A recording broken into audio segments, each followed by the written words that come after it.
2022. I'm excited to be here. I'd like to also thank the Uinta Conference Center. They've been so great. Isn't this facility amazing? This is. Also, I'd like to give a big round of applause to our sponsors, because without them, a lot of this couldn't be possible.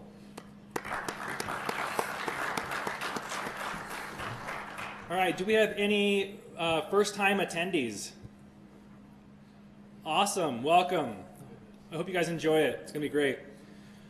And in the spirit of that, I'd like everybody to stand up, and we're gonna introduce yourself to someone you might not know, just near you.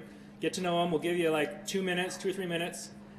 Stand up, meet someone, and find out where they work, their name, favorite hobby.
All right, everybody have a seat.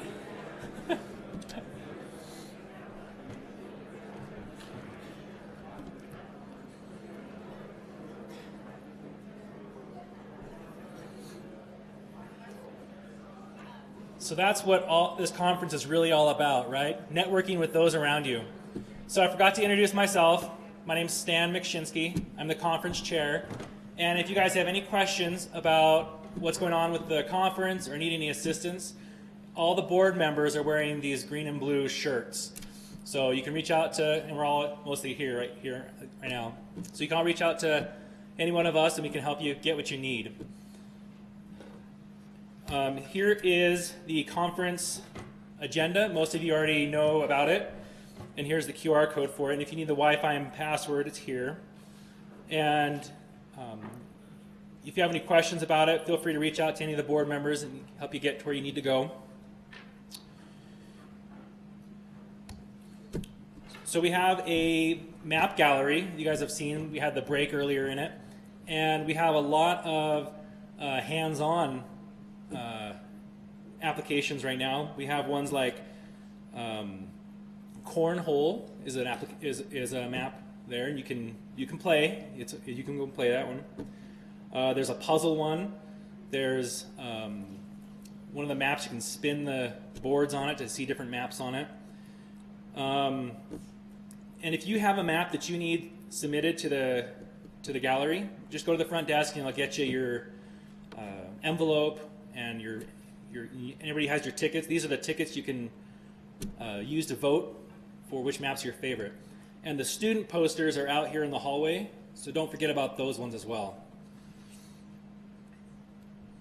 And voting also ends on Thursday, end of the day. Yep.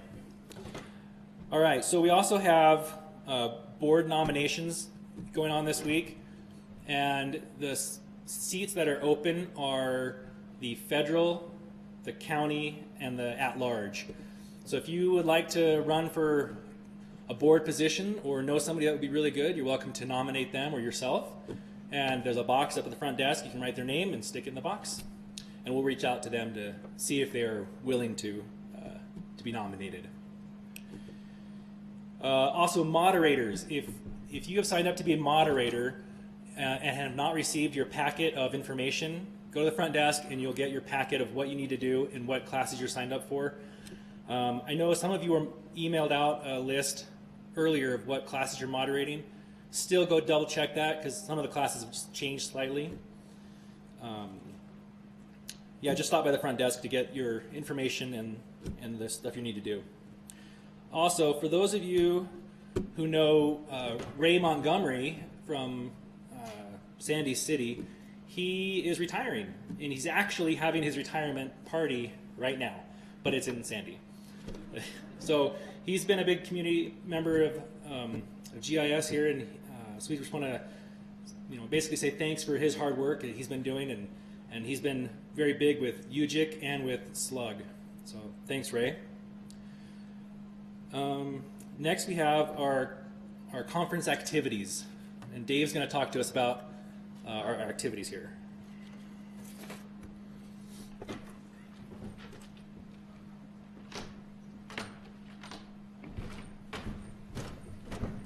So, as he said, welcome everybody. We got a great week ahead of us.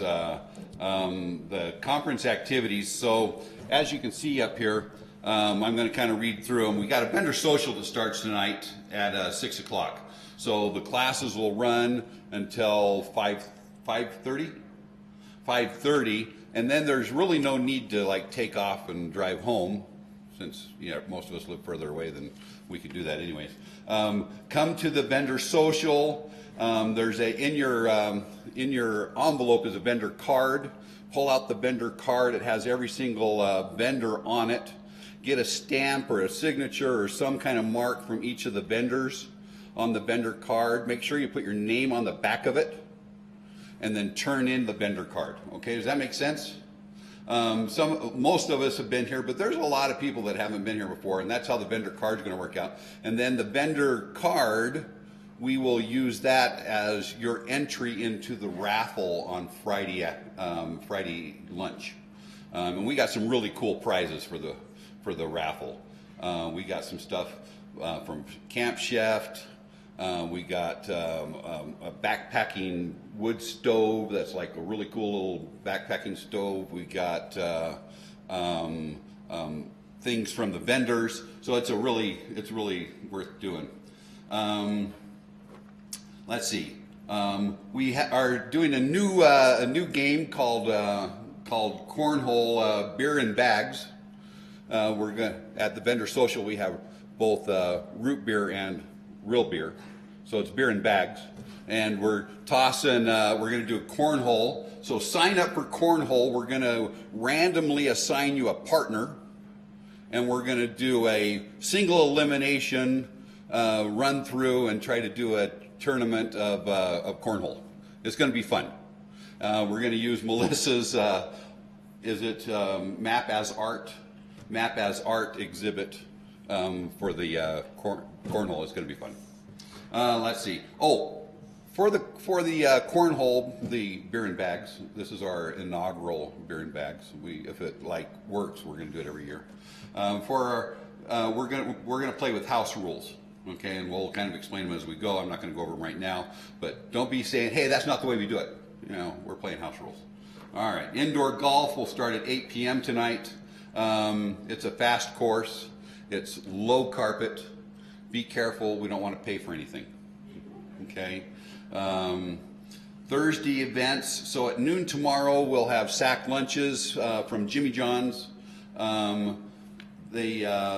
And then we'll have free time. We're going to go to the Dinosaur National Monument. You don't have to go to the Dinosaur National Monument, of course, but we can go to the Dinosaur National Monument. We have a sign-up sheet at the front desk. If you have a pass, you can put your name in the I have a pass part, and I'm willing to drive, and then people can sign up below you. If you don't have a pass, you can put your name in the other list, and then we'll kind of try to get people matched up with people with passes. Let's see. sign-up sheet. Pickleball. So at 4:30 tomorrow, we're going to do some pickleball at the Uinta Community Center. Stan's going to run that. He's our professional pickleballer, pickleball master, something. He's our professional, so he's going to run it, run the activity. It's a lot of fun. We'll have a sign-up sheet there at the front desk. You can also do the QR code and sign up on that. Let's see, and there's a wait.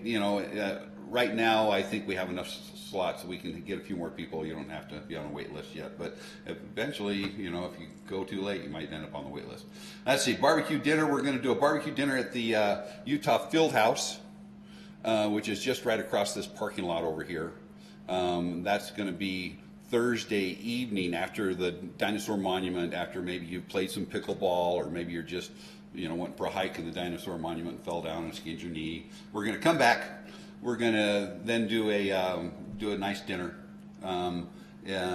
We're excited about it. We're selling tickets. If you have a significant other or somebody you want to bring, we're selling tickets. You can pick up a ticket at the front desk and bring somebody to the dinner. It's going to be it'll be a nice event. Friday, the closing event, we'll have a closing session with the awards and the raffle. I already talked about the raffle. But we'll also have the awards for the poster contest. That'll be handed out at that point. We'll have totaled up everything. For that matter, voting will close when we all take off to go to Dinosaur National Monument. So vote today or tomorrow morning for posters or maps that you want. And then, we talked to we know that there's people with special needs for their dietary needs.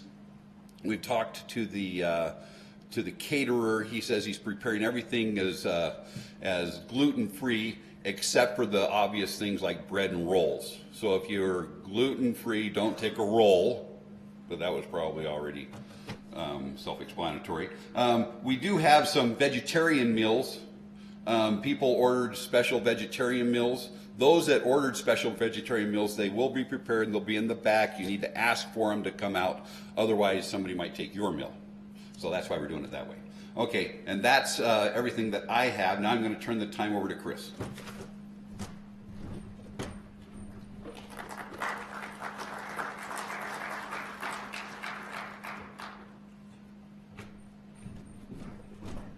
Okay, so just a couple of announcements. This year, as we have in past years, we let out a UJIC 22 scholarship opportunity. This year we had 7 scholarship submissions, which is actually a record. We usually have to really work to get 2.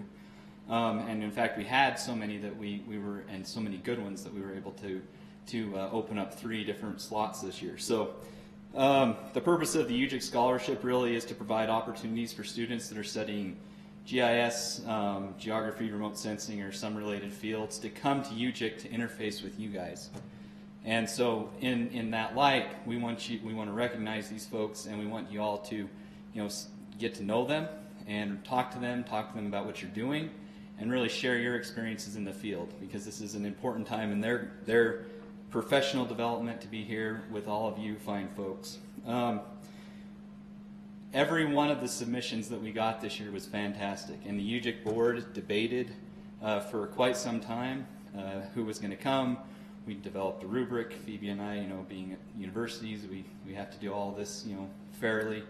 We developed this. We talked about them. We read them, reread them, and we were able to finally, although we would have liked to offer it to everybody, select 3 very deserving candidates. And so, to the 3 of you, you know who you are. When I call your name, please stand up so that we can see who you are. And I'd like to start with Valina Peterson. Valina, would you please stand up? So, yes. So Valina received her bachelor's degree in geography with a minor in English and Native American Studies from BYU. She is probably our only, and this goes for some of you in the audience too, scholarship awardee that remembers ArcInfo and ArcView 3.2. So that's another benefit to her for those of us that had to do that. She's currently working on a GIS certificate degree at Snow College and doing all of this while being a mom to 5 amazing kids. So congratulations, Sabrina. And these are in no particular order, but Abner Hardy, would you please stand up? Abner comes to us originally from Meridian, Idaho, but is at BYU completing a geography degree there, his bachelor's, and he is in a unique position to be as part of the BYU Chinese flagship program. And as part of that, so we understand you speak fluent Chinese. Is that Mandarin? No? Okay. Well, he's gonna get there eventually, because he's going to be completing a semester of study doing GIS and geography work in China in the upcoming year. So a big congratulations to you, and that's a really big achievement. So welcome, Abner.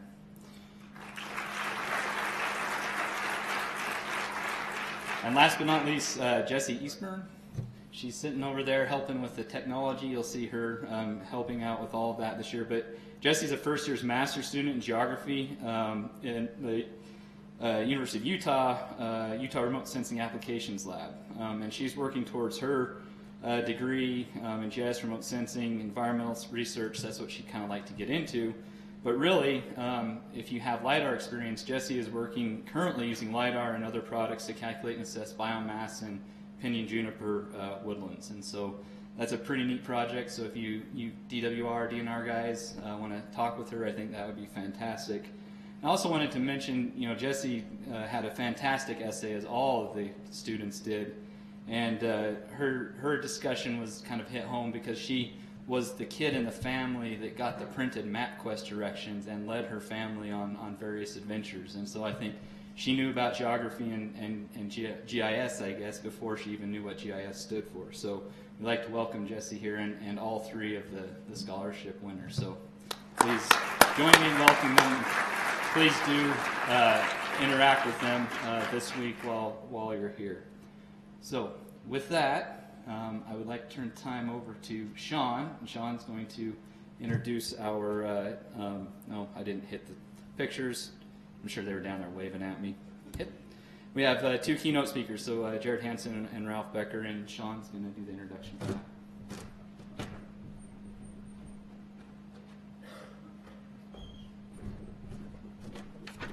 As he said, I'm Sean Beecher from the UJIC board, and I get the pleasure to introduce Jared. I'm excited. I've been to several presentations with the Central Utah Water Conservancy District, and every time they talk to us, I'm always interested in the things that they talk about, because they always have very interesting projects that they're working on. Jared has been employed by the Central Utah Water Conservancy District for the past 18 years, and he currently serves as the Central Utah Project Manager. Prior to that, he worked for the Bureau of Reclamation. Jared is responsible for the operation and maintenance of the Bonneville unit of the Central Utah Project, which is a federal water project. The purpose of the CUP is to collect, store, and deliver a portion of Utah's Colorado River allocation.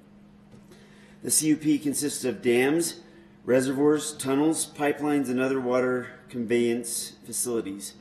The facilities range from 50 years old to recently constructed, which creates a very diverse set of challenges in operating and maintaining these facilities to be reliable and perform their intended functions.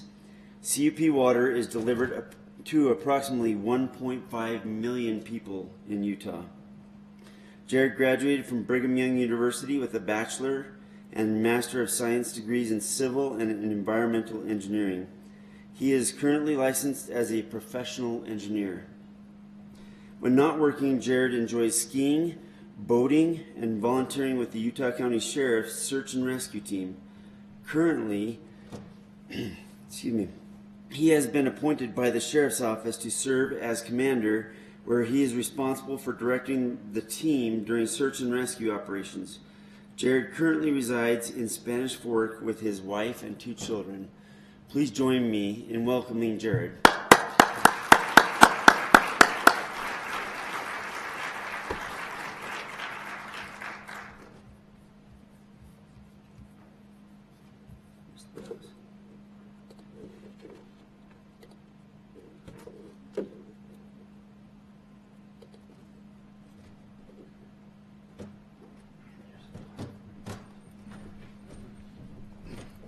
Well, I was really excited to be invited to come out and spend a few minutes with you today. I've plagiarized your work for years, and I'm gonna show you some of that.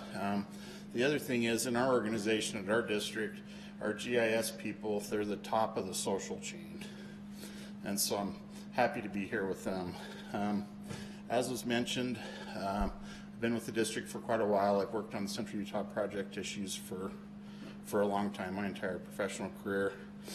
And I've always told our guys that as long as we do our job and do it well, nobody cares about what we do. With the persistent drought we've had, a lot of these water issues are going to come to the forefront. You're going to hear more about us. So, also, I spent some time in my second job with the Sheriff's Department, and my wife told me I could tell you one story and one story only. And so, and I'm going to show you some of my maps, which are terrible. I'm not a cartographer at all. So this winter, and I apologize that I'm a terrible map maker, but this winter we received a request for assistance. It was from a couple that were stuck in a utility terrain vehicle with tracks on it in the snow, and this year the winter was terrible. Our snowpack melted and remelted, and we just never really got a solid snowpack. And so this couple, they had left from Indian Canyon, and they had become stranded. Their machine was stuck, and in the process of trying to get it out, they'd done some damage to the drivetrain, and they were hung up. They had told me that they had left from Indian Canyon, and I'm like, well, there's no way this is ours. We're going to take this location. And this area of Utah County on the very far east side, it's kind of the Bermuda Triangle of counties. Duchesne County's right there, Carbon County's there.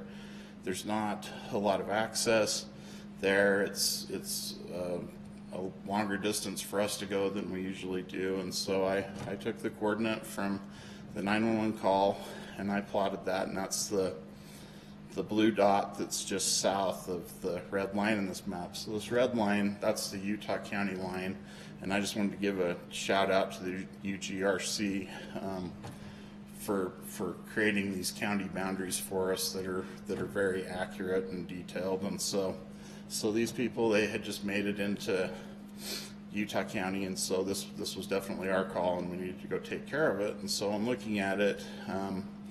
Typically, I like to, if we're going to get somebody, I know that the route they went in was at least passable for them, and we try to go that way. But in looking at this, I decided it's going to be about 45 minutes closer to us to get our snowmobiles unloaded if we go from the west side. And so we decided that we'd create our initial staging point at Soldier Summit, and that's the little ICP symbol you see on the upper left-hand side of the map. This is the same map scrolled out a little bit, and you can just barely see over on the east side another ICP symbol that's Indian Canyon. So where they're located, halfway in between, and really feel like we're going to be able to do this from the west. And of course, if we would have been able to do it from the west, I wouldn't be telling this story because it wouldn't have been a big deal. So we deployed. At this point, we're probably 2 hours, maybe 2.5 hours after the point that these people had called. It's a nice day. It's relatively warm. It's still winter. We're talking to them a little bit. We have good phone communication with them, and we deploy the teams, and they spend some time trying to get to them, and basically proves out with snow conditions it wasn't possible for them to make access to where these people are at from the west, and so we've got to come up with a different plan. The problem is, at this point now, we've spent the better part of the afternoon. It's the sun's getting ready to go down, and it's gonna get cold. And during this time, I've communicated back and forth with these people, and several times they'd mentioned to me they had been at a cabin they owned, and they really wanted to walk back to that cabin. And we typically want to hold people where they're at. We know where they're at. We have communication with them. They have some shelter with their vehicle, and And they've told me repeatedly, it's just half a mile. We want to walk back. We want to walk back. And so I continue to tell them, no, stay there. We're gonna regroup. We're gonna come from the other side. And at this point now, this is becoming what was going to be a nice afternoon snowmobile ride for our team members.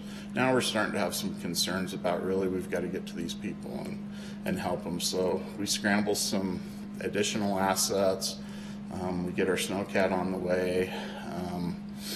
We get the snowmobiles loaded back up. We make the trip around to Indian Canyon. And I'm a little worried about getting to them as the field teams are telling me what they're seeing with the snow.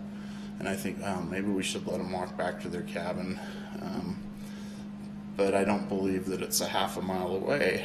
And so sitting, and this was the point, this was long story longer, the point I wanted to make to you is sitting on the side of Highway 6, I am able to gather some parcel data, which you see in the top of the map there from Duchesne County. And luckily these people had a fairly unique last name, and so very quickly I find their parcel and their cabin. Well, as it turns out, the cabin's 2.4 miles away, and there's just no way that I'm going to let them try to walk back there. And so, you know, I explained that to them. I've determined this, and so anyway, from that point on, everything went smoothly. We were able to get to them. We were actually able to get their vehicle unstuck and fixed and out, and everything went well. And the point I wanted to make to you is, I'm sure many years ago when somebody was putting in that parcel data, and some of these parcels I'd love to see the legal description for, they probably never thought that in the middle of the night this would be a key indicator in decisions that were made and helping some people that were in trouble. So we'll shift from that to my second favorite topic, and that's the Central Utah Project.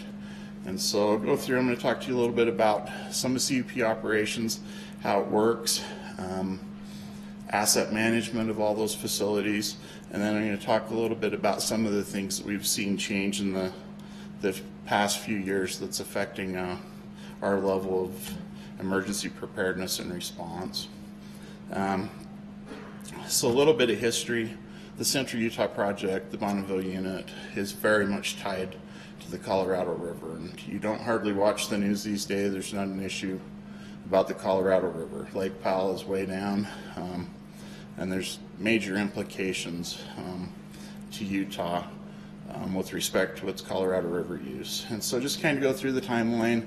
In 1902, the Reclamation Act was passed, and that basically created the Bureau of Reclamation and started the construction of federal water projects in the West. In 1922, the Basin States that share the Colorado River met together and with the United States developed the Colorado River Compact. In 1956, the Colorado River Storage Project Act was passed, and that allowed for the construction of the large dams on the Colorado River and paved the way for additional projects that would use tributary water to the Colorado River. So in 1964, citizens of the 10 counties that made up the district at that time voted to create the Central Utah Water Conservancy District to sponsor the Bonneville Unit of the Central Utah Project. And what that meant is those citizens would be responsible in the district as their mechanism for the operation, maintenance, and repayment of the costs associated with that project and later replacement.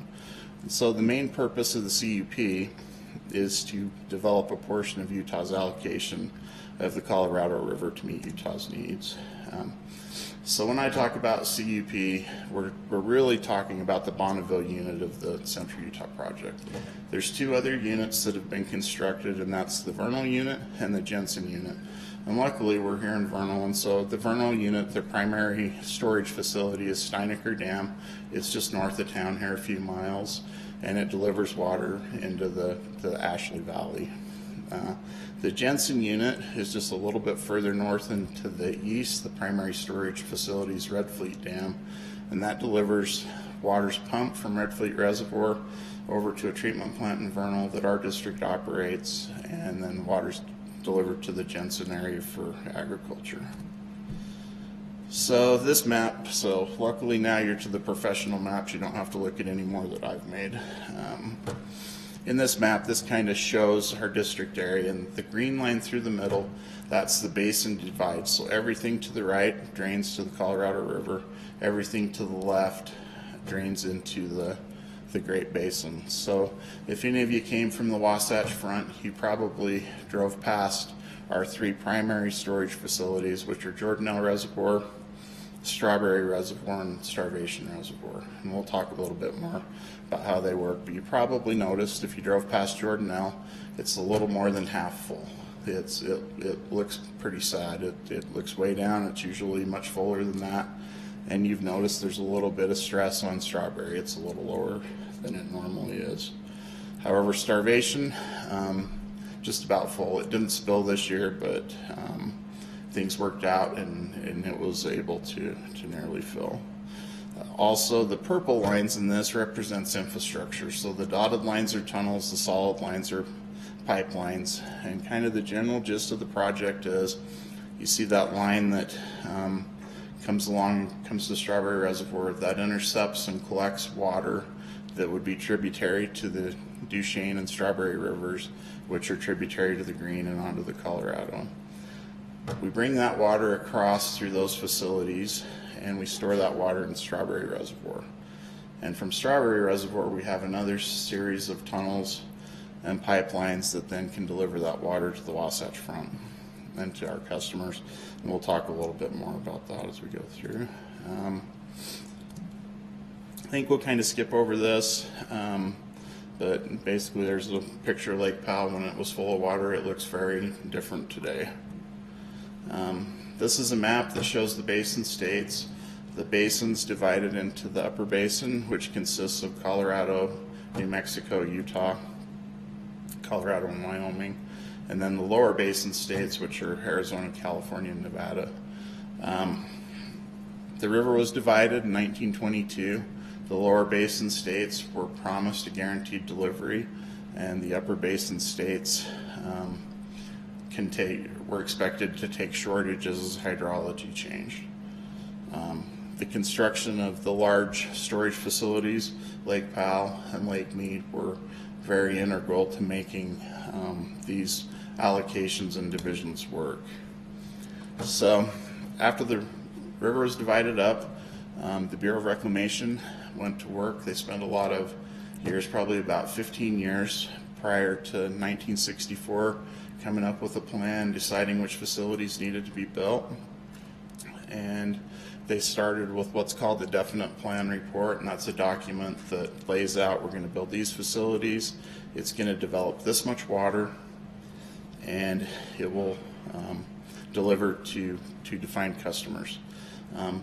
One issue that happened with that, the Ute Indian tribe out here in the basin had claims that were unresolved to what their water rights were, and the United States entered into a deferral agreement with them that basically allowed the Central Utah project to move forward and to later address the tribal issues. So they immediately went to work on Starvation.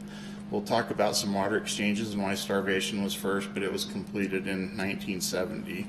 So in these pictures, the upper one, that's the high school gym in Duchesne, and that was the bid opening for the construction of Starvation Dam, and just about everybody in town came out to see what was going on with that. The middle picture, that was the bridge where Highway 40 crosses the reservoir. I'd suspect almost all of you drove across that bridge getting here.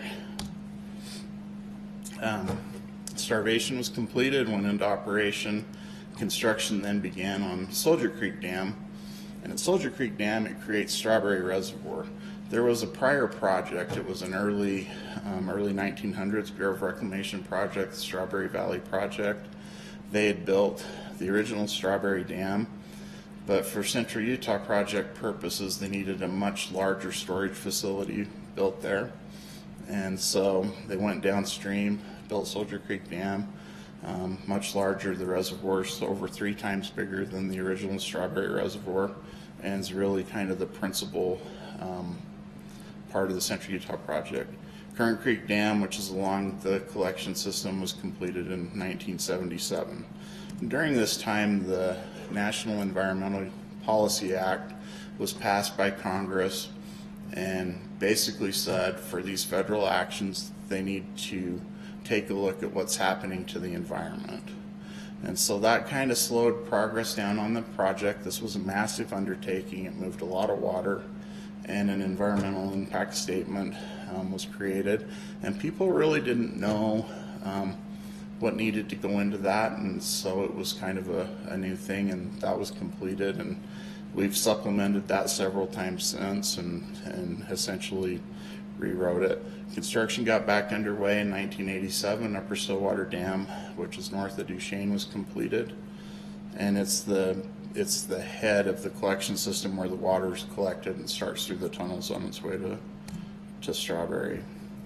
So in 1987, after Stillwater was completed, Jordanelle construction began, and it was completed in 1993. Jordanelle's on the Provo River, and it is very much tied to the water supply of Strawberry and Starvation. All of these reservoirs, it's very important how they work together. So here's a few pictures from Spanish Fork Canyon. Just shows some pipeline construction. The picture on the left, this was the first time that Colorado River water was delivered to the Provo River. And I won't be able to go into all the times. This was a crucial environmental commitment that we had made to be able to provide a water supply for the endangered Junesucker. So there's a lot of things. So a big part of our project is we take care of the environment. We have in-stream flows. We work to make sure our operations don't impact endangered species. And the Utah Mitigation and Conservation Commission was created to go out and do mitigation projects to make up for the impacts of the Central Utah project. Probably skip over Upper Provo Lakes. There was a dozen lakes in the Upper Provo River. And what had happened prior to 1900, the farmers had went up there, they'd find a lake, and those lakes up there, they're alpine lakes, they have an inflow, an outflow. They found that they could build a small dam on the outflow and have a reservoir. Most of that water used from those lakes was below Jordanelle, and so we were able to say, let's move that storage down to Jordanelle, and we can go back and restore these lakes that are in a wilderness area. And so that occurred. The Wasatch County Water Efficiency Project, we were able to go in and improve the efficiency of how they delivered water in Wasatch County from flood irrigation to sprinklers and return the Provo River to a more natural flow. And if any of you are fishermen, you know how great that fishery is now from those things. We also operate 2 hydroelectric plants, one at Jordanelle Dam, and we have one in the mouth of Provo Canyon, the Olmsted plant. These plants are just run of the river. We don't make any water operations decisions based on generating electricity. We just generate it when it's there, and if it's not there, there's not any electricity. So in summary, we operate 8 dams and reservoirs. We store over 1.6 million acre feet. You say, what's an acre foot? That's what it sounds like. It's a foot of water over an acre. A typical single family home and the people that live there use about 1 acre foot during the year. And then we have over 100 miles of tunnels and large diameter pipelines that we take care of, and if everything goes well, you don't even know they're there. So our total water supply, so we have this huge project, all of this infrastructure, it's taken over 50 years to build.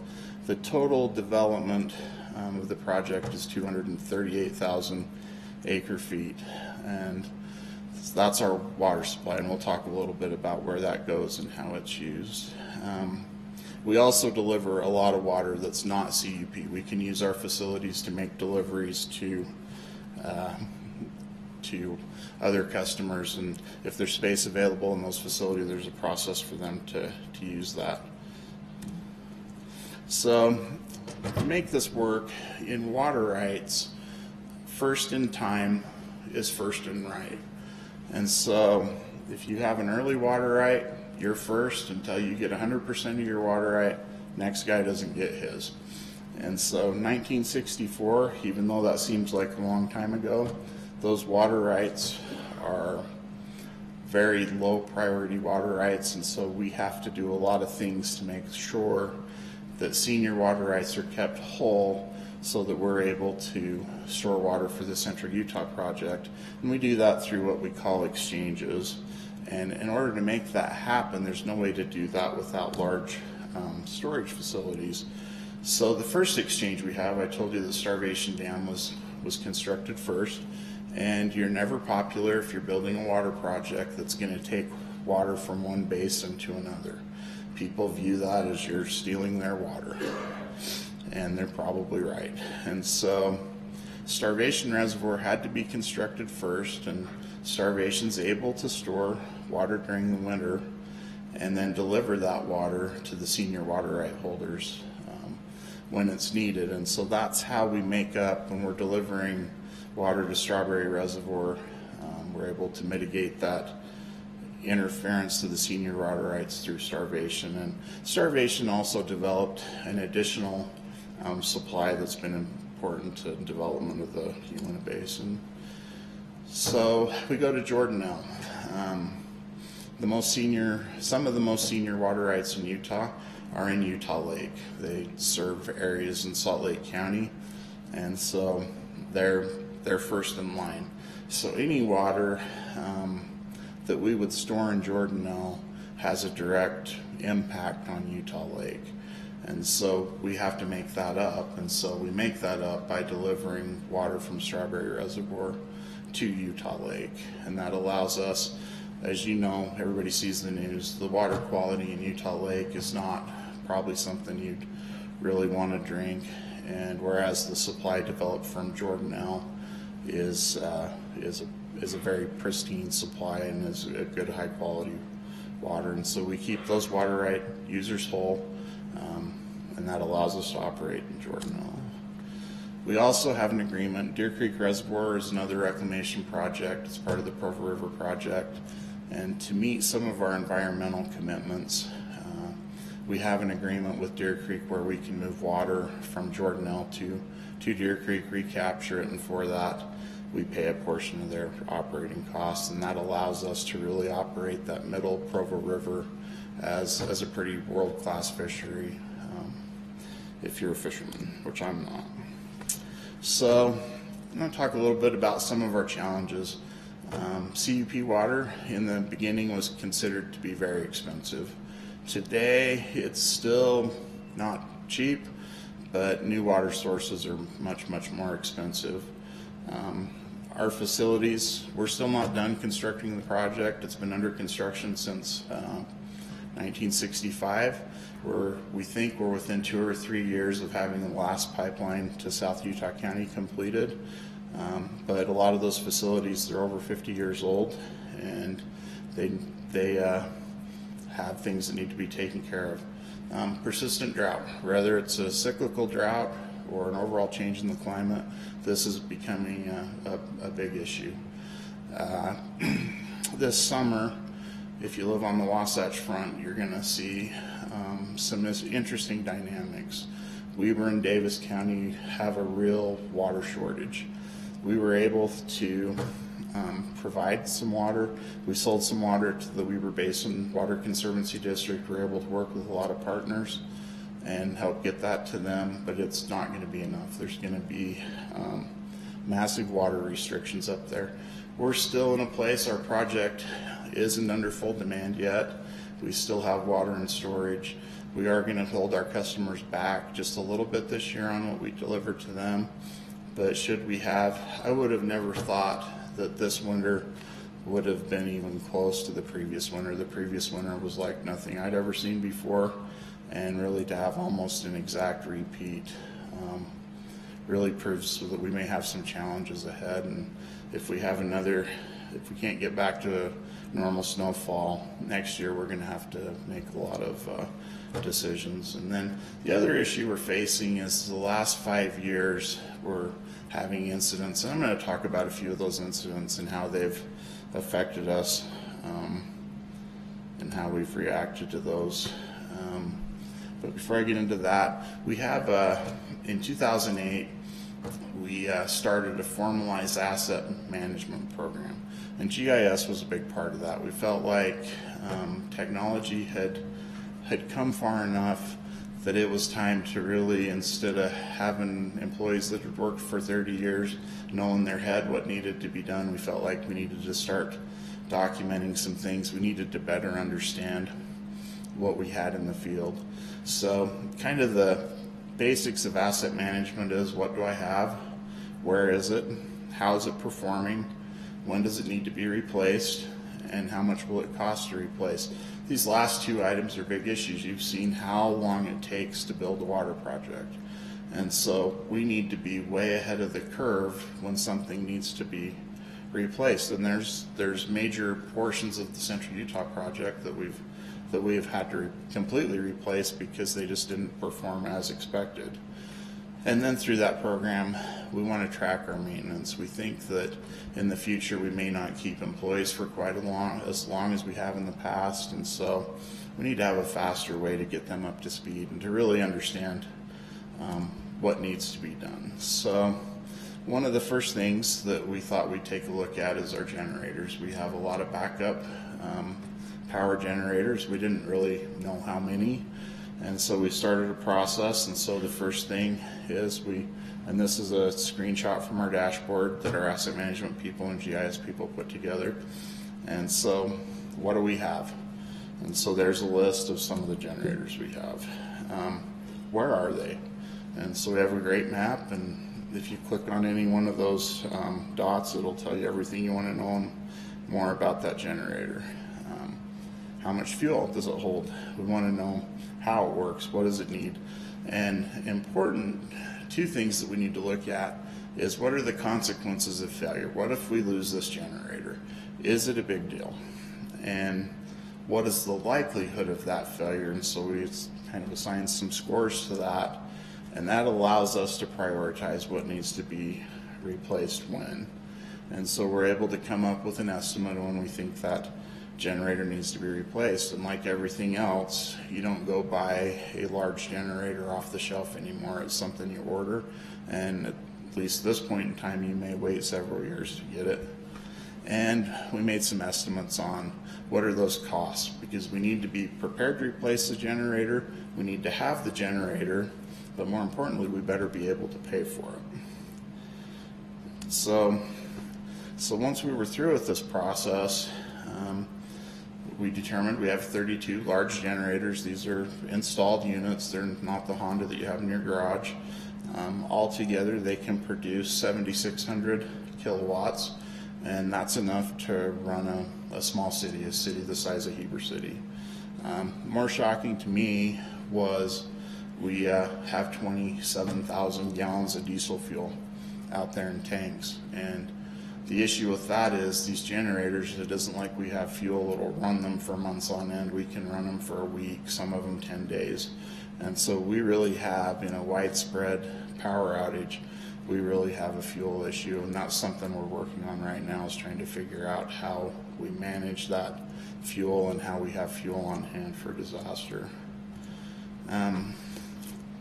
So this is moving on to some of our other facilities. So we have buried pipelines. They're everywhere. You might be surprised where they're at. If anybody is driven down Bangerter Highway, that right-of-way that was used to build that highway was partially built on Central Utah Project water right-of-way for the Jordan Aqueduct. And so that pipe's buried, and if you know what you're looking for, you notice the structures, but if you don't really realize there's a high-pressure pipeline right under that road. And so we felt like we really needed to look at where these facilities could cause a problem. And as Utah's grown so rapidly, all of our facilities are getting some encroachment. And so we went out, mapped the facility, and then using other people's work, we were able to determine locations of schools, churches, other things that might be considered critical facilities. And we're able to look at that, and that helps us determine that consequence of failure. So this section of pipe has a score based on what's around it, and homes and everything else, and you know, is it a major roadway, all those kinds of things. And so that's been a big product that our asset management groups put together. So this is a screenshot from a work order, and sometime for a separate topic somebody probably should come talk to you. To me, GIS was always mostly lines, maybe some shapes, some boundaries, and our asset management department has created near CAD level drawings of our facilities. And so this is a meter vault, and it's created pretty close to the true dimensions. And so we're able to go in for a work order. We can click on that facility. We can dive in as far as we need to, and then as the work's completed, pictures can be taken right from the operator's phone and put right back into that work order, and we're creating a long-term record of that maintenance. And we're having some adjustments and growing problems, but really the technology's there, and it has worked very well. So I'm going to talk about two of the incidents that we seem to be responding to more and more. We're not a response agency. We do operate our facilities 24/7.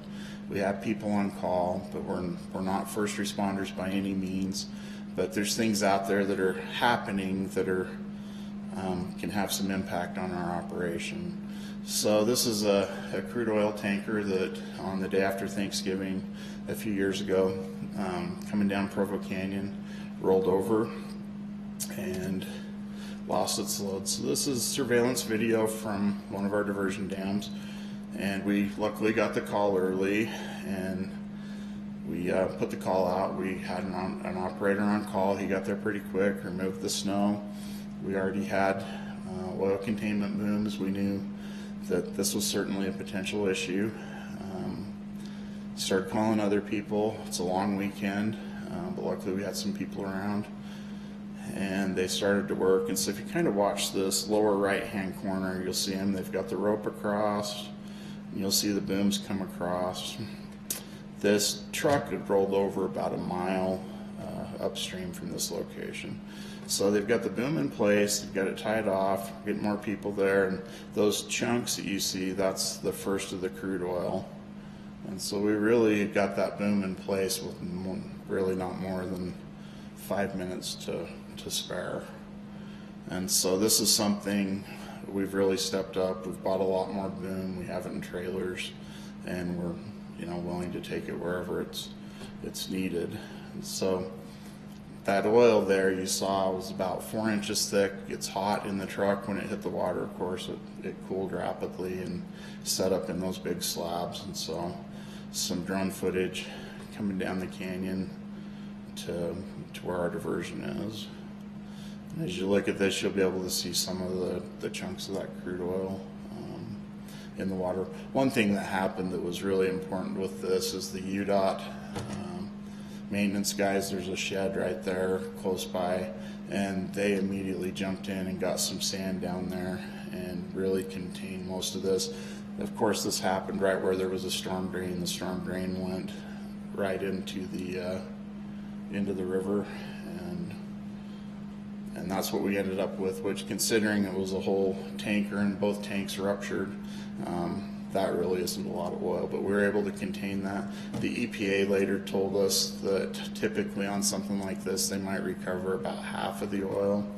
And in this case, because we got the boom out and it was contained, they recovered 98% of the oil that was spilled. That's just a picture showing. So here's the accident scene. You can see the sand berms that the UDOT employees did, and they're really the heroes of this, as they're the ones that really stopped this from being a much bigger disaster. So luckily, that cold day in November wasn't the first time that we had practiced with the booms.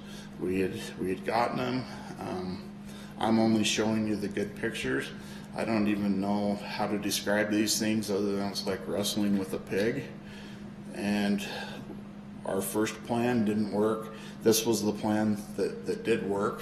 And so We had practiced that. We had practiced it with a wide variety of employees. We still practice it now. So whoever we can notify and get a hold of and get there, it's not the first time that they're dealing with this.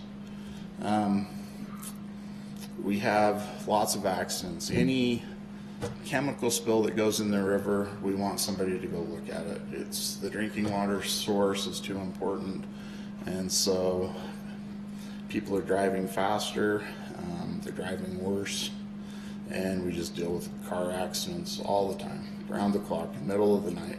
Typically, most of them are no big deal, but we did have one this past year that was a Suburban, a full-size Suburban, and they must have just filled up every oil-containing portion of that, and they all burst in the accident. We actually did have a pretty good mess with that one, but typically a vehicle wreck's not a big deal. So the other thing that's really affected us recently, and this is tied back into drought, is wildfire, and it's a big deal. So I'm going to talk a little bit about the Dollar Ridge fire. We have had 4 fires in the last 5 years that have affected our facilities directly, and we've learned a few things from that. So the Dollar Ridge fire was human caused. We don't know which human, but started on the 1st of July in 2018 at about 1 o'clock. And by the evening of July 1st, by 9 o'clock, it had grown to an estimated 7,000 acres. And by the next day, on July 2nd, it had grown to almost 22,000 acres, and 300 homes had been evacuated. At this point, we're not too worried about it. We know it's in the neighborhood of Strawberry Reservoir. I like Wildfire. I like watching it. They should probably come to my house first when fire starts, because I've always liked it. So in this map we put together the red. So this is from July 2nd. The red is active fire. The yellow is where it's burned. It's still burning, but it's not as much heat there. So by the 4th of July, they brought in a Type 1 incident management team, and those guys, that's a national incident management team, and they bring a lot of resources. And some of you may work with these teams. They always have a GIS element, and it's amazing to see people like yourselves come in, set up in a tent, and they're putting out maps in the first few minutes, and they put out a lot of maps. So that team gets there, they establish themselves. On the 4th of July, the fire jumped Highway 40. That was one of the points they wanted to hold it at. They jumped right at Current Creek. We had an employee at Current Creek Dam that we couldn't get a hold of. This fire had gone so fast, we were pretty concerned we couldn't get a hold of our employee. Eventually we found out he knew more about the fire than we did, but we had a little stress there for a little bit. So this is the boundary of that fire on the morning of July 4th, and just going to change this to the evening of July 4th. You see that it grew substantially to the north and crossed the highway. These are just a few pictures. This was a crazy fire. A lot of beetle kill forest went up in this. The trees are stressed from drought. One of the fire guys told me that the lumber in the trees was actually drier than a kiln dried 2x4 that you'd buy at Home Depot. This is when they closed Highway 40 just prior to the fire crossing. And it's like you say, just crazy fire behavior, going miles and miles in hours. This is near Current Creek that evening. So a few days go by, they're fighting the fire, they're fighting it where the population is. That's mostly the north and east side. They're doing a good job, they're getting it contained. To the south, it's pretty much just being ignored, but there's not much out there. There's not a lot of structures out there, and so they're focusing on where the people are. It's getting closer to Soldier Creek Dam. We're paying attention to it. We're going to the briefings every day. We are So this is looking across Strawberry Reservoir at Soldier Creek Dam. Just where the water ends is where the dam is at. You can see the fire's very close. So this is a time lapse, and so they're fighting this with helicopters, and there's a lot of helicopters. And in this area, to the right of where this video is, there's a large number of homes, and to the left. And they had really made a point that they wanted to stop the fire here. They didn't want it to go in those homes. The firefighters were pretty impacted by the homes that had already been lost. And so they had a lot of resources on this, but if you watch this over time, the helicopters aren't keeping up. It's still creeping on them. So we'll just go to a map so you see that in one finger. The fire's really cooling down. They're kind of just got it burning on the fringes and moving to the south and moving towards the dam. And so they were able to acquire some large air assets, something that hadn't been seen in Utah before. And so they brought in 4 Super Scooper tankers, and we get a little video of these guys. And so they had 4 of these working the fire right by the dam. They have to have about 7 miles of water, and so they'll land. You can see to the left there's one that was just ahead of the one that just flew over. And so they open some flaps on the bottom of the plane, and as the plane moves along the water, it fills the tank up, and they're able to move. The helicopters, the smaller helicopters, can handle about 100 to 150 gallons a drop. The great big ones can do 300. And these tankers at our altitude can do 1,500 gallons, and it was a pretty interesting couple of days. But you'll see from this next picture how much this fire had changed. So this is just right below the dam. They really stopped the fire quickly there. So here's a map, and this just kind of shows the overall progression of this fire. So the cooler colors, that's the early growth. So that's those first few days where it really took off. They focused on where the population was at on the north and east side. And so then the fire grew to the west. They focused on that and eventually got it to the point where they could leave it. The weather cooled off, was much more favorable for firefighting. So July 11th, things are in pretty good shape. They're in control of it. It's not doing crazy stuff. Highway 40's open. On July 18th, they downgraded to a Type 2 incident management team. And on July 22nd, all of the evacuation orders were lifted. And we're going to talk a little bit more about July 22nd, so remember that date. So the fire still kind of burning in the wilderness to the south. In the end, it had burned almost 69,000 acres. It was the second largest fire in Utah for that year. And they didn't get full containment on the fire until October when the weather changed. So I'm going to go through a series of pictures, and this just shows some of the burn area around the Strawberry River. And where it burned hot, it burns really hot. There's nothing left. But it did skip some areas. It didn't burn everything, but other places it was pretty significant. And so back to July 22nd, there's a thunderstorm event. You've had this horrible wildfire. People are feeling good. Some of them have got back into their homes. They've been out of their homes for over 2 weeks, and a storm comes in, and 1.5 inches of rain falls in an hour. It's classified as a 100-year storm, right over part of the burn area. And so that created some flooding and debris flow.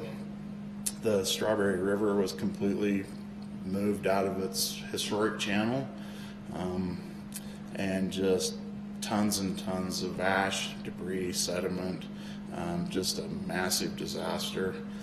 There's a little area out there called Strawberry Pinnacles, and a whole bunch of canyons, including the Strawberry River Canyon, all come together right there, and it's pretty tight, and they really got hit hard. There was a massive rescue operation that went on to get people out. It's July. There's a lot of people recreating in this area, and while this is all going, the fire is still burning on the south side. So this is just crazy, and this is the only piece of video we could really find, but this was just happening all over this area. And it's over with it starts pretty quick, it ends pretty quick, but this is the type of debris and problems it leaves. So what does this mean to us? The fire impacted us. We couldn't get into Soldier Creek Dam because of the proximity of it for about 10 days. Dams are like puppies. They need to be looked at and told they're loved, and they need to be watched. It's a big part of what we do is maintaining the safety of those dams, and so that's somewhat troublesome. We can't get into our dam. We're not pushing it. The firefighters have enough problems without dealing with us. Our generator ran out of fuel, so we were blind. We didn't have our SCADA system, and so that was a little bit tense for a few days, but really the aftermath of the damage to the watershed has been much, much worse for us. So this is where the Strawberry River comes in to Starvation Reservoir, and this is right after that first event, and you can see it's a sunny day, but we've got all kinds of mud and debris coming into the reservoir. This is a little further down the reservoir where the bridge is, and you see the debris floating, but you don't really see the mud. And even at the time, we're a little curious of what's happened to the mud. Well, as it turns out, this is the outlet from the dam. As it turns out, the mud went down the historic river channel. Either the water was a little colder, or it was a little more dense with the mud in it, and so it went through and came right out the outlet works and passed through the reservoir. So those 100-year storm events, apparently they can happen twice in the same year. On August 22nd, almost an identical event occurred. Not in exactly the same area, but certainly in the neighborhood, and completely the same results. All the same things happened. All of the cleanup that had gone on for a month was undone, and it was pretty discouraging to the people that had property there. And so what that meant to us, we operate the Duchesne Valley Water Treatment Plant that's on the bank of Starvation Reservoir. And historically, that's been a direct filtration plant. It's a very simple plant. We don't do anything to take out to worry about sediment. The health of the watershed for many years had been good, and that coupled with the reservoir had taken care of the sedimentation process. And the plant was able to operate that way. Now, every time it rains, that plant has massive problems and can't produce its full water supply. So we've had to go in and make some additional treatment processes to that plant. So the fire itself, the suppression cost was $21 million. It's mostly aircraft. Homes were destroyed, cars, vehicles. Lots of things were damaged. There were a whole bunch of people that were kept out of their homes for over a year. If they wanted to go there, they would have to walk. There's no way to get there by vehicle. So the impact to us was we had to do, almost under an emergency situation, we've had to do a $30 million upgrade to what was a $40 million water treatment plant. And so these wildfires, if you have one that affects the area you work in, the real impacts come later. The fire's fun to watch, and then you really have the problem. So some things we learned: we'd always had defensible space around our facilities. That always works. If you have something that's critical, make sure you keep that brush cut back away from it. Incident command system. When these fire teams come in, you need to have a little bit of understanding of how they work. You don't want to be figuring that out the day of. They'll do daily briefings. Everybody's welcome. It's good to be part of those briefings. You'll know what their plans are, and a lot of times you can offer them. A lot of times these managers aren't from the area, and they're looking for certain assets, and you can help them find a source for water or different things. After the fire is getting close to being put out, they'll bring out what's called a BEAR team, and that's Burn Area Emergency Response. They bring in some experts, they kind of look and they say, okay, this is what's going to happen when it does rain. You want to be part of that process if that's in your watershed.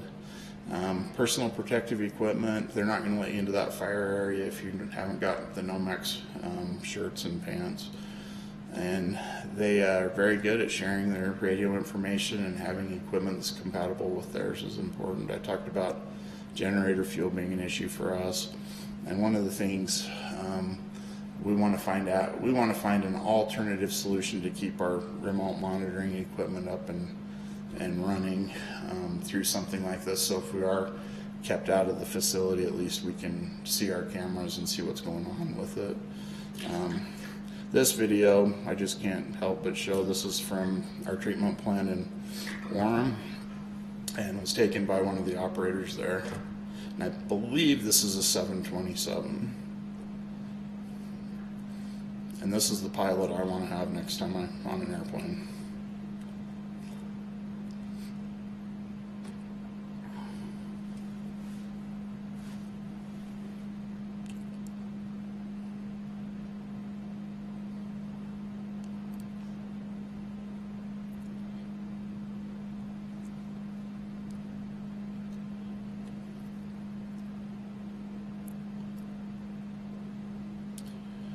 And so these fires have been a big deal to us, and it's definitely something we've had to make some changes to how we think, how we operate, how we're prepared. And I'd encourage you, if you think in your responsibilities where you work, if you have those kind of watershed issues, really to dig in and be prepared. And occasionally you get a facility that is old and just needs to be replaced, it needs to be done.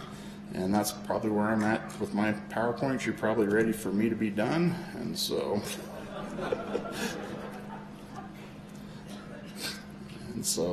I will be done. This is my email address. I'll be here if you have any questions, and I really appreciate your time, and I really appreciate I hope I conveyed that to you, the work you guys do. I really have relied on it for work and for my hobby, and it's just amazing. It's amazing to me how willing the GIS community is to not just share their work, but really to make it readily available and to provide it for free.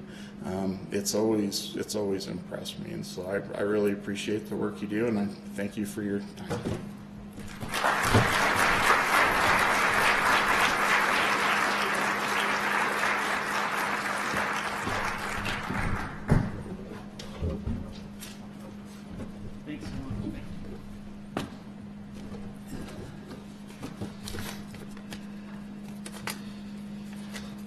As a water guy myself, or for a long time anyways, I appreciate that, just knowing what it takes, and that's super cool to see all that. So before we get into our next presenter, I wanted to kind of bring up a little bit about Ralph, because I've got his stuff here, but just from a water utility, or just knowing on a water or a conservation level, if you guys are big fans of Big and Little Cottonwood Canyon, just realize that the partnership between like a utility and a mayor is huge, on just protecting what we have. And I remember doing a map years ago that kind of demonstrated all the development that would try to get into our watershed, so Big and Little Cottonwood Canyon, and I would map it based off of every development that tried, right? And through time, it was like I put it into a movie clip, and eventually you couldn't see the watershed anymore. So it was like gone. And it was based off of everybody who wanted to build in the watershed. So, and with that, we, like a large part of it, and I wasn't even going to talk about this, but when Jared came up and talking about water, I was like, hey, wait a minute, this is super cool. So it kind of brings to light, that responsibility of, what we have up there, because if you don't manage that, it's gone. Once they're there, it's gone. you know. So, and anyways, I put it into a movie clip, and eventually, once it was, you know, gone, if people realize that, and they realize that what we have here to support water in Utah, it's amazing to think about that. So, anyways, when I see Jared, I was thinking that exactly. So, so let me move on here. So our next guest, I'd have to say he's my boss's boss over years, but Ralph Becker is a 48-year resident for Salt Lake City, where he served 2 terms as mayor from 2008 to 2015. He served in the Utah State Legislature as the member of the House of Representatives for 11 years, in 1996 to 2007, including 5 years as the House Minority Leader. In 2015, Ralph served as president of the National League of Cities. He currently serves as the executive director of the Central Wasatch Commission, an interior law governmental entity formed to protect the Central Wasatch Mountains and implement the Mountain Accord. In 1985, he co-founded and worked for 22 years at Bear West, a community resource and management, public lands, and environmental planning consulting firm. Ralph was the state planning coordinator for Governor Matheson in 1992 to 1985. He speaks internationally on governance, sustainability, climate change, planning, and public lands, and has authored numerous publications. He serves as a leadership in government fellow with the Open Society Foundation. In 2016, he served. In 2016, he is a University of Utah Law School and Planning Program graduate. Ralph was an adjunct professor from the University of Utah College of Architects and Planning for 25 years, and he holds an undergraduate degree from the University of Pennsylvania. That's a lot. So with that, I'd like to introduce Ralph Becker.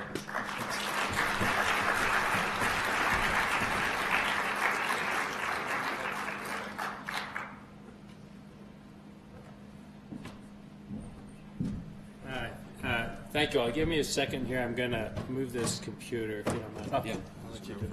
Do you want to use the plug in here? Yeah,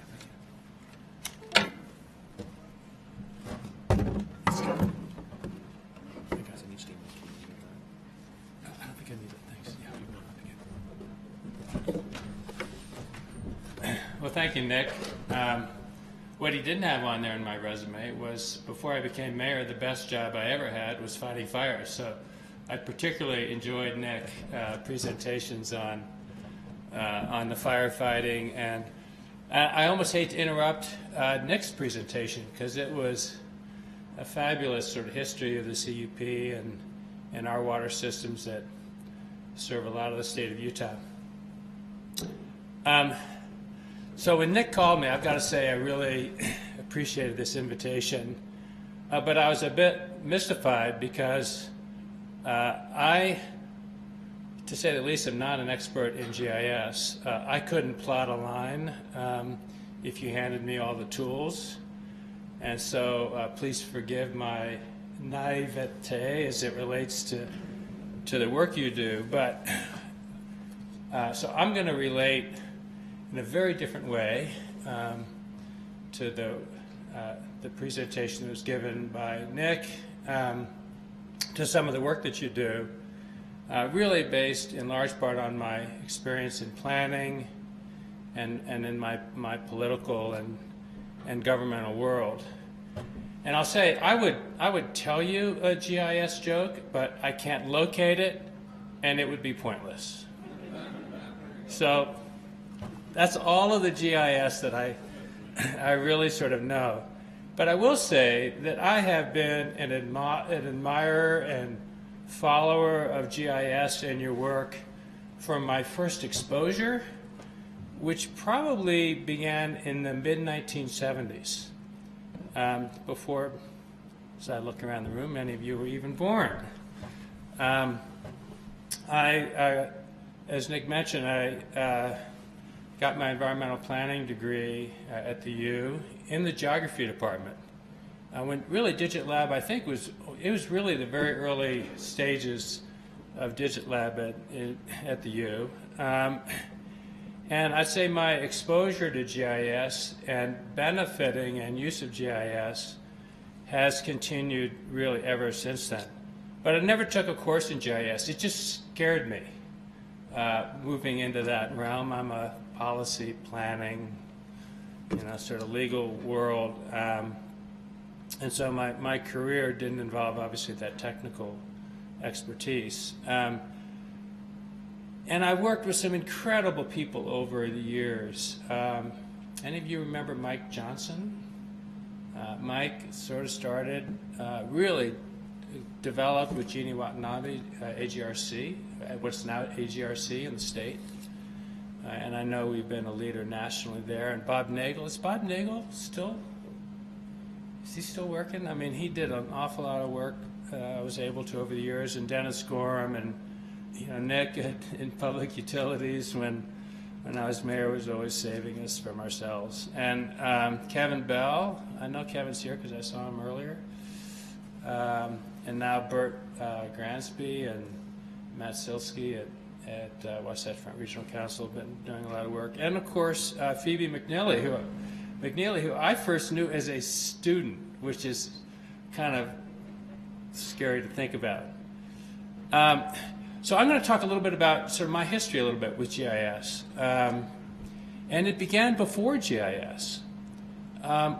When I was in college in the early 70s, I read a book called Design with Nature. Have any of you heard of that?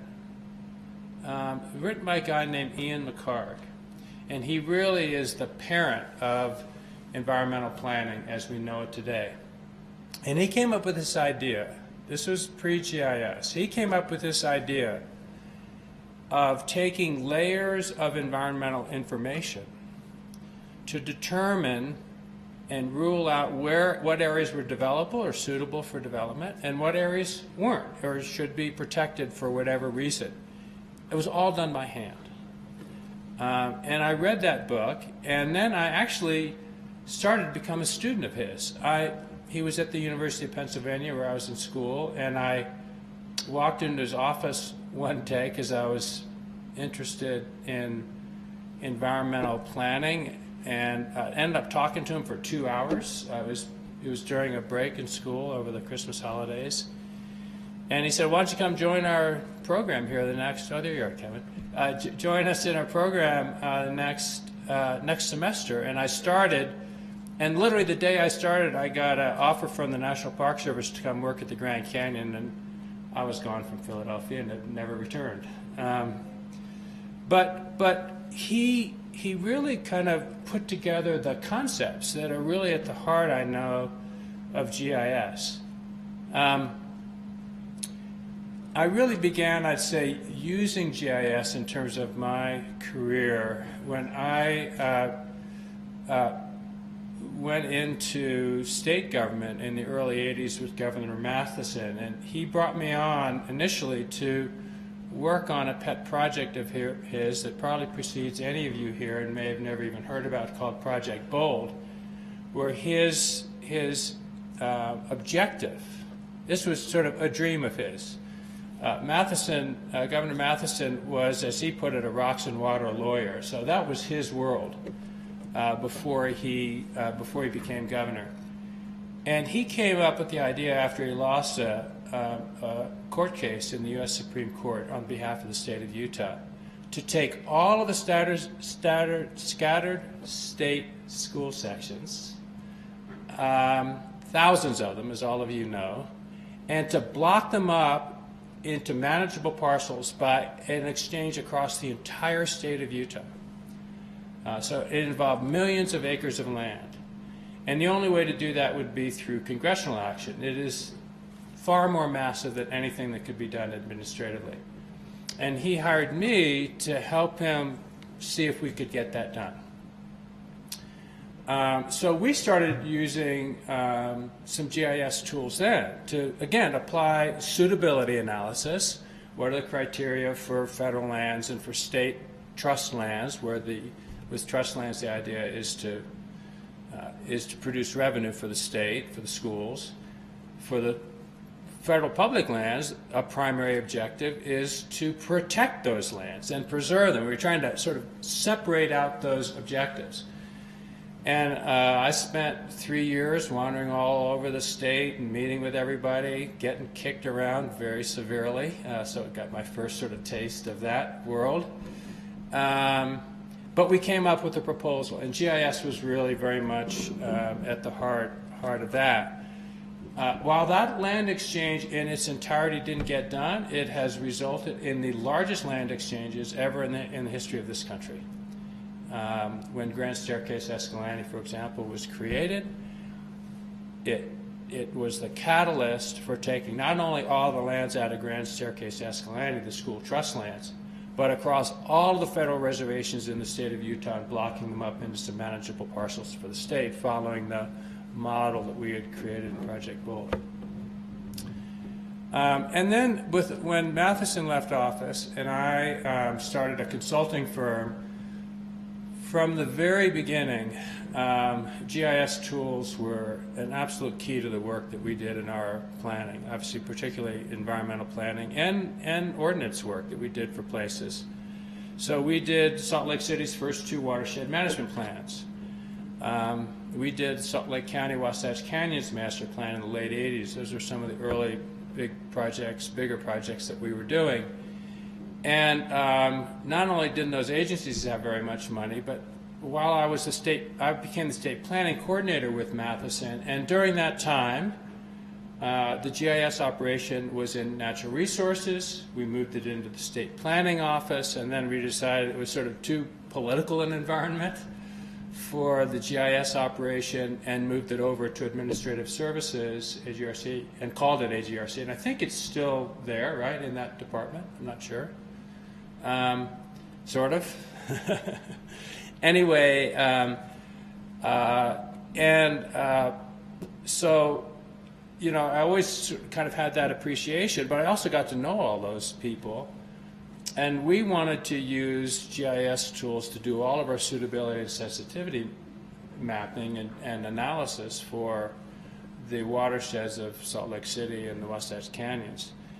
And got AGRC to do that work for us, I think for like almost free. Because at that time, GIS was sort of in its infancy enough. There's like, hey, I convinced them, it was like, this would be a great way to kind of showcase some of the abilities of GIS as a tool.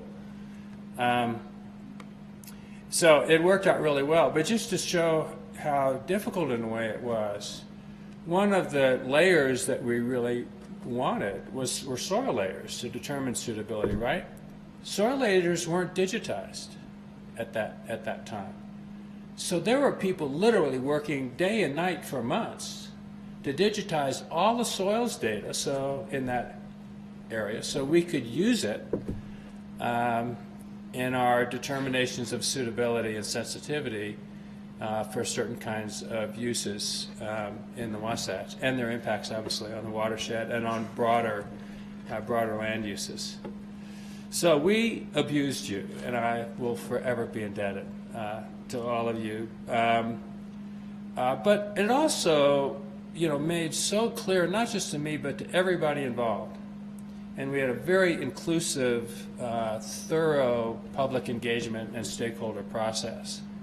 The tools of GIS and how having reliable, defensible information is the key to good decision making.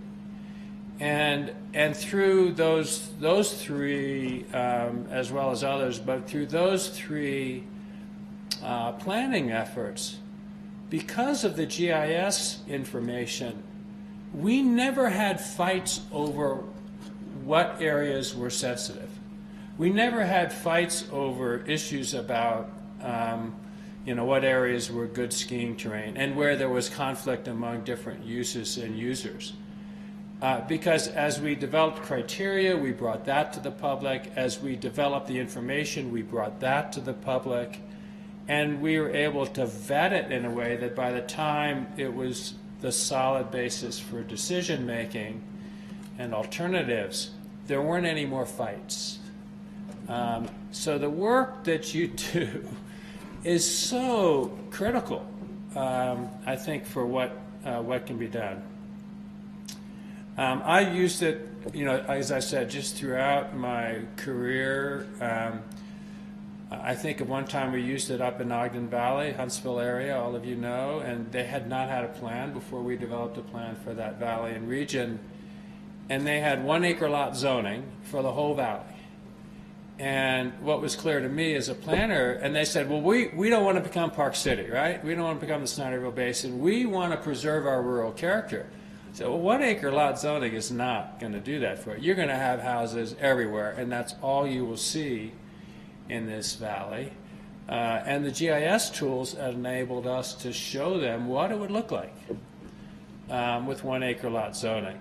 So they said, all right, we'll go to 5 acre lot zoning or 3 acre lot zoning. I said, well, that's actually not going to change anything, and allow us to sort of use a planning tool, transfer of development rights, to show them how they could preserve property values, development values, and have more compact development around the communities in the Ogden Valley, Liberty, Eden, Huntsville areas primarily, and still maintain the rural character of that valley. And we got that pretty much all done, and got all sets of lands ordinances developed for that valley that had never been done before. The TDR stuff ended up falling away. That's a whole political story I could get into if you wanted, but I won't at the moment.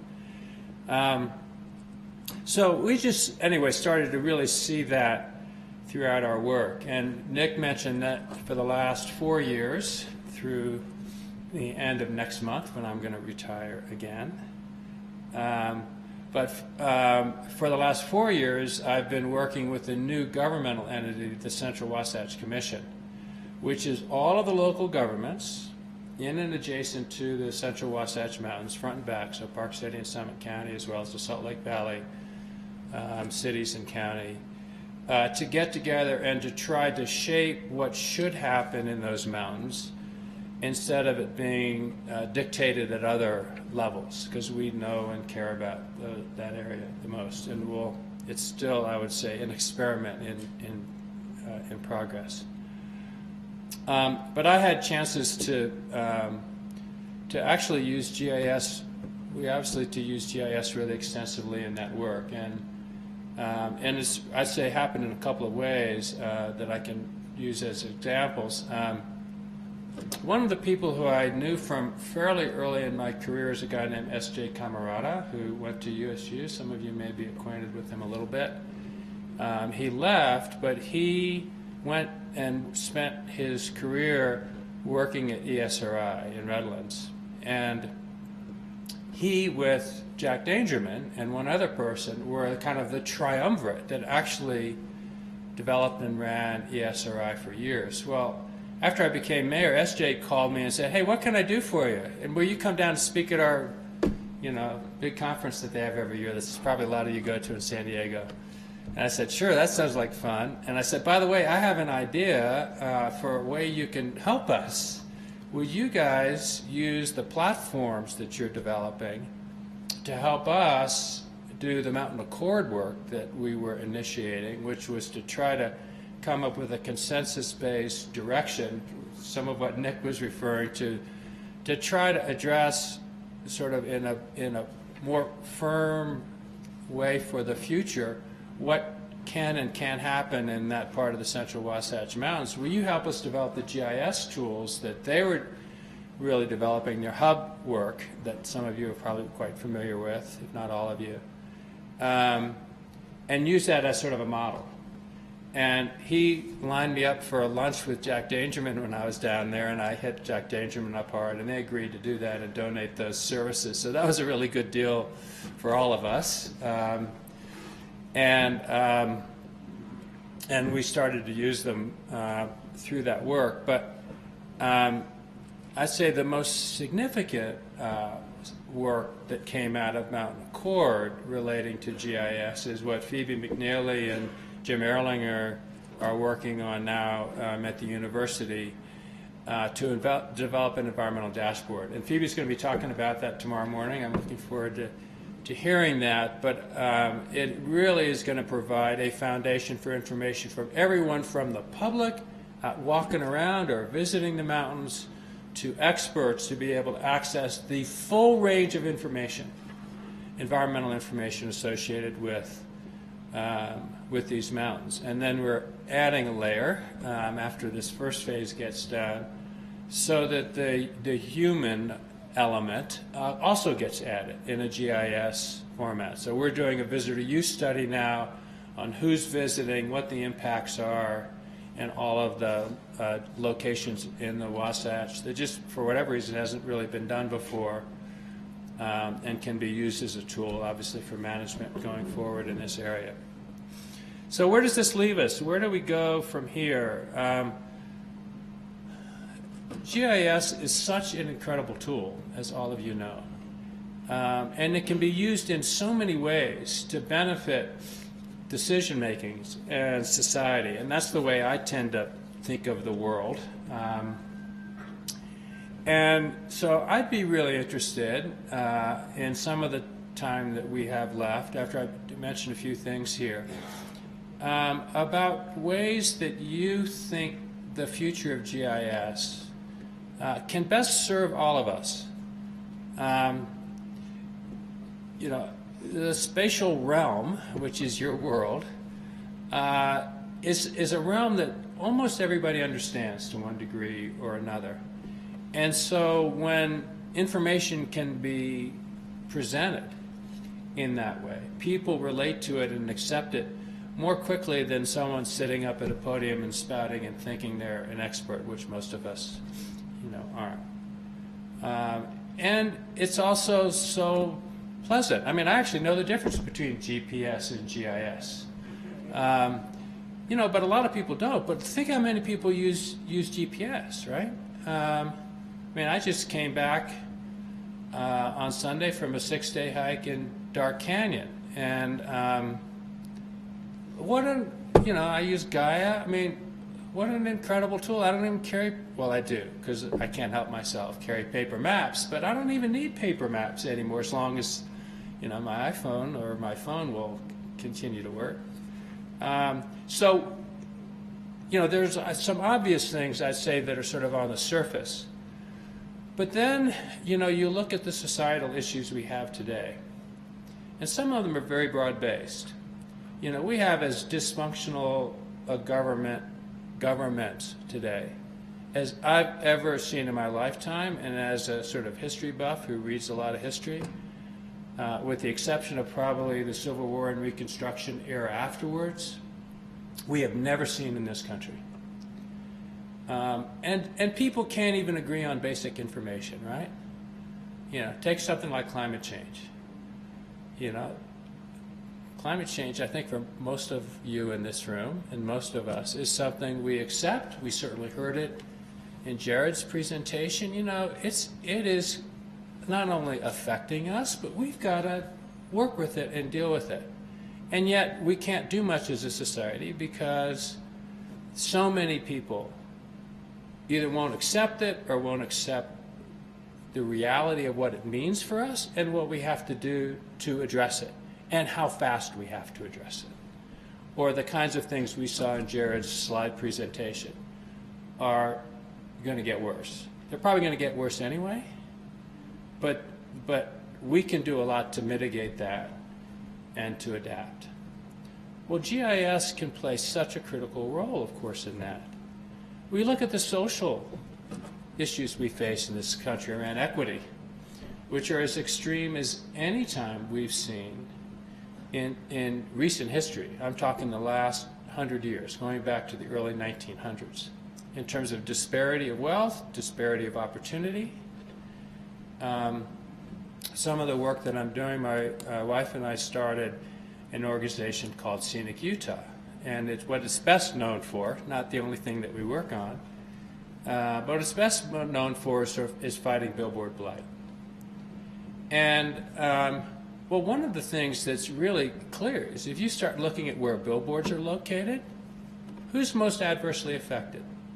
It's the underserved, underprivileged, poorer communities in this country.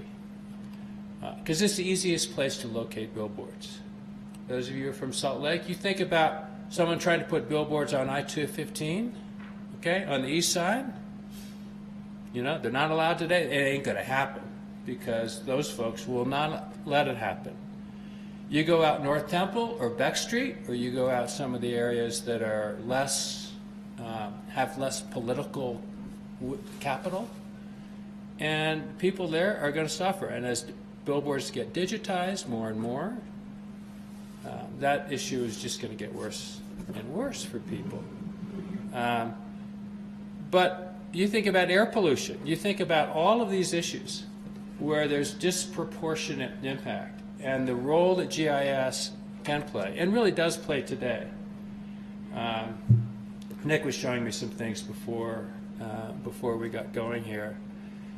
GIS can play, and I'm confident will play, such a critical role in so many ways, I think, to help people understand and accept some realities that are, you know, facts that shouldn't be controvertible. But, you know, people's opinions today override any factual information. But people also relate to geography and to spatial information in a way, I think, that is, I'll say, more difficult to dispute. And with the incredible professional quality that all of you bring to the table, I think that adds enormously to the ability for us to address some of these societal challenges that we have today. I come to you as someone who, you know, as I said, couldn't plot a line if you handed me the tool. But also someone who really has appreciated for a long time the incredible value that you bring to the kind of work that I have done in my life and career, and that others certainly will need in the future. So I'll stop there and thank you, and I'd be happy to sort of hear if there's time, comments or questions. I think we've got a little bit of time if I'm looking at my clock, right? I'd be happy to hear either answer some questions or hear some of the comments or ideas that you have that maybe you want to even share among yourselves. Nick, I don't know for you or others. Yeah, please. What are some of you're a rare case of somebody that really gets GIS and the power of it, but a lot of people don't want to look at GIS or use it. They're afraid, don't want to invest in it, and so Nick's been lucky to have a good leader to take that on and do leadership in Salt Lake. But what are some suggestions to get decision makers to be more engaged and use GIS more? Yeah, thanks. Could people hear that? I'll just repeat it real quickly if you want. The question was, what can be done to get leaders, elected leaders, but leaders in government to appreciate and use GIS more? Did I capture that right? Okay. You know, it's a really good question and a really hard one, and I'd be interested in sort of what others think about this, obviously. But my own sense is you just have to keep doing your job professionally. And I will say this, and there's some people in the room who I know, and so I'm going to look to because I know they do this pretty well. Don't be shy. What you do, the information you provide, is invaluable. And sometimes you've got to step out and say, hey, let me show you something here. And don't be shy if you're going up to an elected official. You know, I'd say most elected officials, and I was in the business of the elected life for 20 years. You know, most elected officials, they're actually really good people. You may not believe that from what you see in the media, but they're really pretty decent people. They're like a cross-section of people in this, you know, world we live in, who are elected officials in real elections. So we obviously have to accept a big part of the world there. And they also are often in that arena because they like people. Okay? And I mean, I'm an introvert. You wouldn't necessarily know that. And I sweat every time I talk. So this is not a natural experience for me. But I will say that most people who are elected officials welcome someone coming who can actually provide information that helps them do their job. And I know there's often a reluctance to go see elected and visit with elected officials, or to go visit with people who, you know, you think are at the top of the rung. I can tell you, because I learned this very early in my career, it doesn't matter whether someone's the CEO or the president of a country or the governor of a state. You get the same range of quality and competence at every level, whether, you know, I'm talking about sort of general levels in the hierarchy of work or payment for work, at every level. And most elected officials would welcome you coming, say, I'll take you to breakfast. Let me show you some of the stuff I'm doing I think can help you. And then they'll start calling on you. So I would say don't be shy, and just keep being the really solid professionals that you are.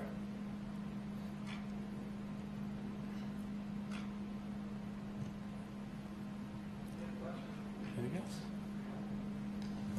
else? All right, well, thank you so much. I appreciate it.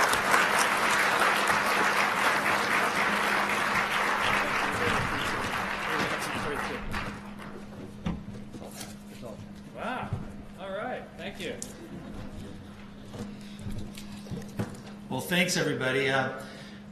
So right after this, it's really close to lunch anyway, so we'll kind of move over on that. But you know, I wanted to bring up a couple points for the mayor too. So one, Ralph, right now we're going to an enterprise throughout the city, an enterprise GIS and data group, but one of them is an ethics layer. So one of them, we're putting ethics as a score for everything we do. So anyways, thought I'd bring that up. But well, thanks everybody, and I guess we can start getting ready for lunch. So thanks for coming.